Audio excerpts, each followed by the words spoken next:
Shalom Bapak Ibu, seperti biasa silakan beri salam kanan kiri, katakan damai sejahtera bagimu untuk berbagi sukacita di hari Minggu, hari Tuhan ini.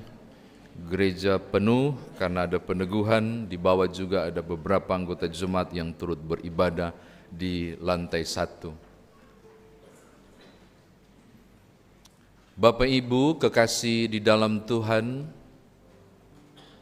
umumnya orang butuh pembuktian bahwa dia benar-benar mengasihi orang itu. Yang butuh pembuktian itu adalah yang dikasihi. Anak-anak muda saya nggak tahu mengalami gini nggak, atau bapak ibu yang sudah menikah. Seorang istri mengeluh, saya heran, sudah sekian belas tahun kawin, itu Pak Tuan tidak pernah bilang begini, Mak, I love you bertubi-tubi, nggak pernah. Kadang saya ragu, dia sayang enggak Pak kita? Saya enggak tahu apakah bapak pernah mengalami tudingan seperti itu. Padahal bapak-bapak bangun pagi, pergi kerja dan sesemuanya, manjain istrinya dan anaknya. Ini bukan curhat ya, ini enggak terjadi di rumah saya, enggak. Dan seterusnya, itu adalah bukti tanda kasih. Karena kasih tidak perlu dikatakan, tapi kasih itu perlu dilakukan. Amin. Yang paling fatal kan adalah masalah kecil jadi besar. Ketika suami lupa ulang tahun istri, maka stempel yang diberi adalah Pak Itua sendak sayang Pak kita. Oh Tuhan, cuma lupa ulang tahun. Karena segala hal harus dikatakan. Nah hari ini ada hal menarik yang muncul di bacaan kita. Maleyaki dari kata dasar malak dan kata kepunyaan ki. Malak berarti utusan atau pesuruh atau malaikat. Ki itu kepunyaan. Maka maleyaki itu berarti suruhanku, maksudnya suruhannya Tuhan. Utusanku, maksudnya utusan Tuhan. Dan malaikatku, maksudnya malaikatnya Tuhan. Tokoh ini dipakai luar biasa untuk menyampaikan statement yang menarik. Katakan kepada Israel bahwa aku mengasihi mereka. Katakan kepada Israel bahwa aku sayang mereka.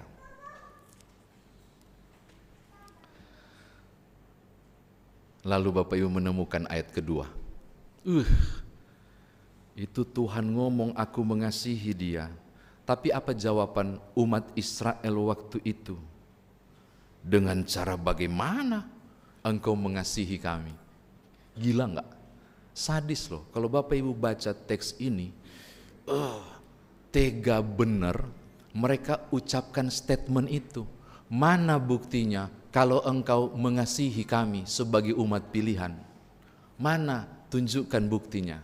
Tahukah Bapak Ibu bahwa kitab Maleyaki ini hadir di sekitar zaman orang Israel sedang membangun Yerusalem dan juga Bait Allah. Itu di sekitar zaman Esra dan beberapa tokoh yang lain. Lalu kalau kita lihat susunan Alkitab, Maleyaki itu adalah kitab yang terakhir. Walaupun urutan sejarahnya belum tentu seperti itu, tapi dia adalah Alkitab ini adalah Maleyaki adalah kitab yang terakhir. Pokoknya berhenti pada proses sedang dibangunnya Bait Allah kedua pasca reruntuhan waktu orang pulang dari pembuangan. Di situ mereka bukannya sibuk membangun Bait Allah, mereka bangun rumah mereka sendiri. Atau mereka bukannya menguduskan perkawinan, pasal 2 ayat 10, justru mereka kawin campur, baru cerai, kawin lalu cerai. Atau saudara menemukan pasal 3, mereka tidak menyokong kebutuhan Bait Allah lewat persepuluhan, tapi mereka sibuk dengan hal-hal yang lain untuk kepentingan pribadi. Dan Tuhan murka melalui Maleyaki. Apa yang terjadi Bapak Ibu? Setelah Maleyaki, itu disebut dengan silent period atau dark period, masa periode hitam atau masa sorga berdiam. Kapankah surga mulai ngomong? 400 tahun. Selama ini tidak ada lagi nabi yang diutus untuk menegur Israel, sudah nggak ada. Setelah Maleakhi sunyi 400 tahun. Bapak Ibu tahu kapankah tiba-tiba Tuhan ngomong lagi? Di saat Sakaria, bapaknya Yohanes Pembaptis, bertugas di bait Allah menyalakan ukupan, tiba-tiba Gabriel datang dan bilang begini, engkau akan mendapatkan seorang anak. Dan dia ketawa, bagaimana mungkin? Itu kali pertama setelah 400 tahun Tuhan dengan sengaja tidak berfirman. Karena kepala batu, karena kepala angin. Lalu kembali ke teks, kita bisa membayangkan gimana kepala anginnya dia. Dengan apa buktinya bahwa engkau benar-benar mengasihi aku? Dan saya tertarik, Tuhan menjawab hal yang luar biasa di luar nalar. Kenapa? Tuhan mundur jauh pada masa kitab Kejadian. Ada Esau, ada Yakub. Yakub mendapatkan hak kesulungan. Dan Yakub itu kemudian saya ganti namanya menjadi Yisrael, yang berarti pejuang Allah, petarung Allah, atau Israel, kau. Saudaranya Esau, yang kemudian melahirkan bangsa besar bernama Edom. Tuhan bilang dari ayat 3-5 yang saudara baca. Dan asal kau tahu, saya mengasihi Yakub dan turunannya, termasuk kau. Tapi Edom kujadikan gersang dengan sengaja, karena aku mengasihi Yakub, tapi aku membenci Esau. Coba Bapak Ibu. Dan apapun yang diusahakan bangsa Edom sebagai turunan langsung dari Esau, aku gagalkan. Tolong lihat ayat 4. Bahkan Edom bilang, kami akan bangun lagi, ku gagalkan. Sementara engkau, apapun yang engkau buat, aku berkati.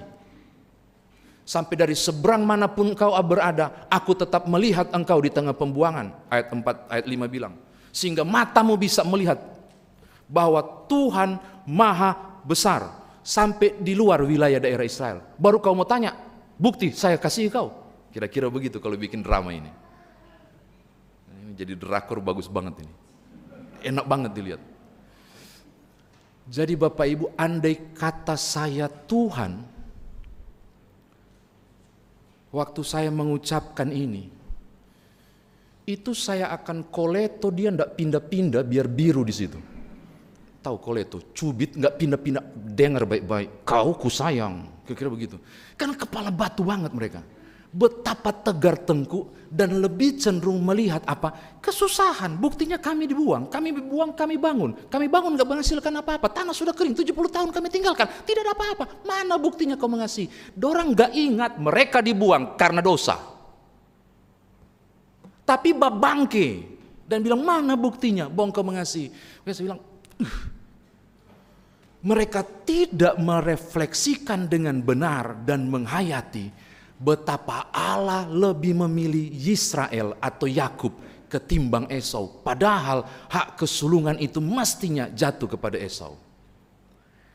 Kalau nggak ada ya, ada yang belum tahu kenapa hak kesulungan jatuh ke Esau bukan ke Yakub. Ini pelayan PA ini. Adik-adik, mengapa hak kesulungan bukan ke Esau tapi ke Yakub? Karena Yakub menipunya dengan kacang merah atau brenebon.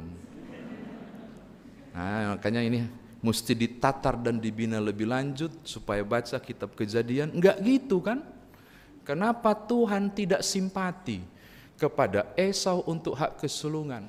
Paling pertama adalah karena Esau bilang begini, untuk apa hak kesulungan itu? Sementara saya kelaparan, berikanlah kacang merah itu, ambil hak kesulungan. Apa maksudnya? Dia merendahkan berkat khusus kesulungan yang Tuhan siapkan untuknya. Barang siapa mengabaikan berkat, tidak akan diberkati oleh Allah.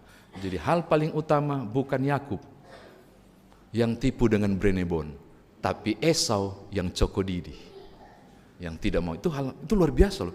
Maka Allah membenci Esau yang dengan sengaja menolak hak kesulungan itu dan lebih memilih memberkati Yakub. Engkaulah yang aku kasihi.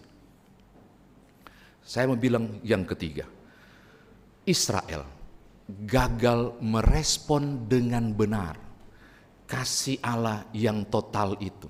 Ada buktinya Bapak Ibu. Kita nggak baca ayat 6 ya, tapi bagusnya Bapak Ibu baca, karena ayat 6 itu bacaan untuk sore. Saya bacakan ya, ini bagus banget.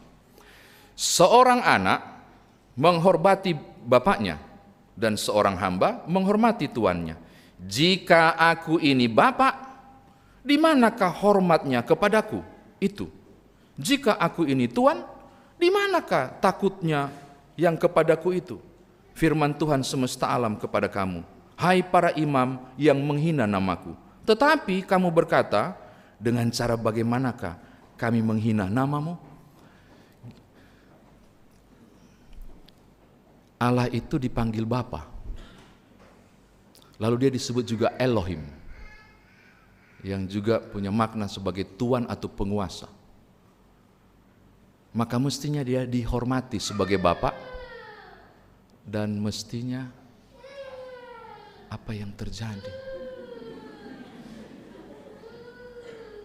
Dan semestinya dia dihormati sebagai Tuhan, kan? Lalu apa Bapak Ibu? Dia bilang begini, mana buktinya bahwa aku tidak menghormati engkau? Tuhan bilang, lu waktu umat bawa seluruh domba korban bakaran, semua yang tambun kau simpan di belakang, yang cacat, buta dan pincang kau bakar untukku. Itu kita dapat di ayat 7, 8, 9. Coba lihat betapa luar biasanya kejahatan Israel yang sudah terima kasih Allah tapi tidak melakukannya. Demikian firman Tuhan ditafsirkan. Sekarang bagaimana kita bawa dalam kehidupan beriman kita? Kalau Tuhan mengasihi saudara dan saya percaya kita mengaminkan bahwa Tuhan mengasihi Bapak Ibu dan saya, kiranya Bapak Ibu dan saya tidak bertanya seperti Israel, mana buktinya bahwa engkau mengasihi aku? Tapi hari ini, Bapak Ibu yang hadir dengan warna hijau, kuning, biru, abu-abu, ungu, orange, dan warna putih komisi, adalah cara sederhana. Saudara tidak bertanya, mana buktinya engkau mengasihi aku? Tapi cara sebaliknya, saudara berkata, ini aku yang mengasihi engkau Tuhan, aku memberi diriku. Kehadiran Bapak Ibu memenuhi panggilan lewat penunjukan maupun pemilihan, menurut saya adalah ekspresi dan cara Bapak Ibu berkata kepada Tuhan, aku mengasihi engkau. Sebab kasih bukan cuma soal kata, tapi kasih juga soal tindakan. Ketika Allah mengasihi amat sangat Bapak Ibu, hingga kemudian pengorbanan, ada Anggi enggak di sini? Ada ikut ibadah enggak dia? Saya yang ikut katekisasi khusus, yang dari non Kristen menjadi Kristen, kami sampai tengah malam tadi malam. Pulang dari sini saya sampai tengah malam. Tengah malam beneran, udah mau tunggu ayam berkokok sedikit lagi. Pokoknya tengah malam perbatasan hari membahas tentang penderitaan Kristus supaya nanti dia tahu kasih karunia Allah itu enggak terukur. Saya mau katakan juga kepada Bapak Ibu, Tuhan repot-repot turun dari surga dan tersalib cuma karena satu, yaitu dia mengasihi saudara. Kalau saudara bertanya, sebesar apakah Tuhan engkau mengasihi aku? Saya yakin dia akan menjawab, dia akan pergi ke tempat itu dan berjalan tertati membawa kayu palang, lalu naik ke satu tempat yang tinggi disebut Golgota, lalu membentangkan tangannya, dan dia akan ngomong begini, Nyoman, sebesar inilah aku mengasihi engkau. Kalau Kristus memberi dirinya sebagai wujud mengasihi Bapak Ibu dan saya, maka Bapak Ibu memberi diri dalam pelayanan. Saya yakin motivasinya satu, mensyukuri kasih Tuhan itu. Selamat Bapak Ibu melanjutkan tanggung jawab pelayanan sebagai bentuk respon saudara mengasihi Tuhan. Bapak Ibu Jemaat yang lain yang akan menyaksikan proses sebentar, lihatlah bahwa ada banyak cara saudara mengekspresikan kasih Allah Salah satunya adalah melalui keterlibatan pelayanan, tapi juga mengasihi sesama manusia. Tuhan berkati Bapak Ibu. Haleluya. Amin.